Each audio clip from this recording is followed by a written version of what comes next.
they have a camera on the top of the table, and the camera, so you map some keys of the keyboard onto the table, and what you can do is you can make it a virtual keyboard.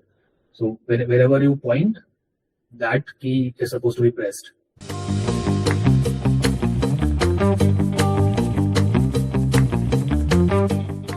Little bit more about me. I'm a civil engineer by background. Got introduced to data science in college, and I've been learning ever since. I wrote a patent as well on master data management. Currently working on computer vision. How I spend my leisure. I play ukulele and guitar. I run a podcast, and I make jokes on LinkedIn. So that is how I spend my leisure. Feel free to check these links out. So someone asked in the beginning, what do you mean by end-to-end, right? So when I say end-to-end, it means you start with a problem statement and you solve that problem. You train a model. First you clean the data, you train a model, and then you deploy the model. That is end-to-end. So from problem to the solution. So most of you think the end-to-end project will be better for your resume, right? That is also what I think. So whenever you have a choice between these two projects, like a project which is very niche, which takes a lot of niche expertise, but it will take forever to deploy, don't choose that. Choose a project which is much more simpler, but you can deploy it easily. This is a case study. So if you guys know, Netflix conducted a competition for its recommendation system, so that people would train some models and build some models to improve the recommendation system, and it announced a $1 million prize for the first prize, right? And I think second prize was also like a lot, $800,000, and third prize was also a lot. So, but it never ended up using the first prize model. Why? Because it, like, the effort and cost to deploy it was too much.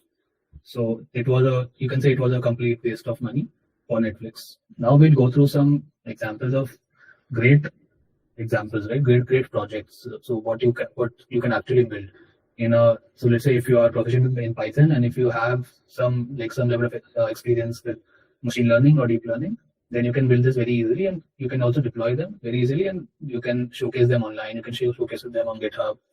You can even deploy it on probably a cloud server and make it like public, right? So that anyone can use it. What is this? So basically Google created this website where you can train your own unstructured data projects. So you have three options here. So there is image, audio, and pose, right? So we'll just pick the most simplest one. We'll pick the image, right? So what it does is it takes in your data as an input. So you manually put in some data, and the data is very less. So the size of data is not too much, and it uses some pre-trained model in the background and fine tunes that model on your data, and makes that model usable instantly. So let's try that. Okay.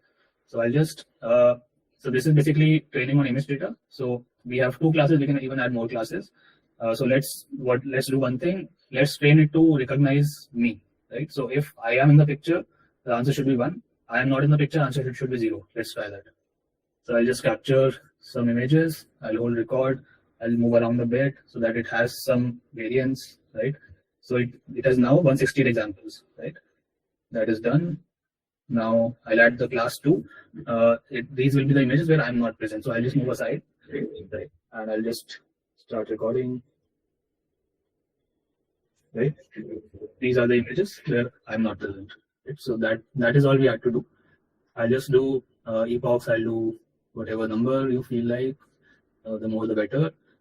In general, the more the better. Batch size 16 is okay. Learning rate is okay. I'll just do train model. So it will take some time to train. So in the background, what it is doing it on some pre-trained model, it is just fine-tuning probably the last few layers, right? And now it has trained the model. So I have turned the input on, and you can see this is my test data now. I'm currently present in this image. So the answer is class 1 with a confidence of 100%. Let's say I move out the image. Now you can see class 2 is 100%, right? So it is predicting correctly. So let's say if I just move a little bit, it varies a little bit, right? As soon as I move in, it detects me, right? So that's how impactful these simple projects can be. Just because this model was deployed, right? That is the only way it is being used. If Google just created this model and kept it in some employee's laptop, it wouldn't have seen the light of the day, and it would be like a lot of wasted effort, right? So you can even train more classes. You can add a class and do some like third category, right? So this is a very simple model, and this can be an inspiration for you to create something similar, right? Next thing is, if you want to get into natural language processing, or if you already know a natural language processing and want to do a decent project in it, this Kaggle data set is really good. So this is basically Quora question pairs data set. So basically you have 2 questions taken from Quora, and you want to detect whether these questions are similar or not, right? So what is the use of this? Whenever someone posts some new question, Quora has to detect whether a similar question was posted before or not, so that it can guide you to that question, so that you can already have an answer instead of posting the same question again, right? So this is a great data set where you can actually learn how to do NLP. Another is a computer vision project that you can do. So this is what I built recently. This is an object detection app, and so basically I built a Streamlit app. If you guys know what Streamlit is, it's basically you can create a GUI with it. And what I'm doing here is I'm taking an input as an image, and I'm detecting some vehicles in it. So let's say you have a bus, an auto, or whatever vehicle you have. You just upload that image, and you'll get an output that will have a bounding box for that vehicle. That is what this project is, and this is also a very simple project that you can deploy easily, right? Fourth is, if you want to get into LLMs, so like LLMs are really the hype right now. So you can just pick up some data set from Hugging Face. Like Hugging Face has a lot of data sets, useful data sets. You can go to NLP. You can pick up conversational or text to text or text, right? So pick up anything, question answering, and you just fine tune a pre-trained LLM on it. So for example, you can pick up, so like there's Llama, there's Claude, there's Falcon. There's a lot of open source LLMs are there.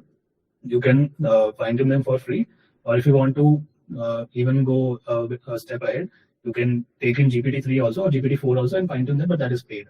So you have an API to fine tune it, right? So this is another thing that you can actually do, and this will be a lot quicker, and it will be a big win for your resume. Another project that I didn't do, but a lot of people have already done, is called Wallpaper. So basically what they do is they have a camera on the top of the table, and the camera, so you map some keys of the keyboard onto the table, and what you can do is you can make it a virtual keyboard. So wherever you point, that key is supposed to be pressed. So this is also a really cool project which needs no machine learning or deep learning. You can just use simple Python or OpenCV image processing to do this, right? So you can even implement this for multiple fingers. So if you want to type for multiple fingers, you just detect wherever your finger is pointing. So the highest point of your finger, that is where your finger is. Wherever your finger is, that is where you are pressing the key. Okay, so this you can build, and whenever you don't have a keyboard or your keyboard is damaged, you can build this and use this with ease. You can also deploy this as well. So basically, in summary, right, solve a very simple problem, but do it end to end. Next, some things that you can do to make it end to end is you can create an API endpoint for it, or you can create a Streamlit app, or you can, wherever your predictions are stored, you can connect it to a dashboard so that everyone can see it, or you can make a Flask API, right?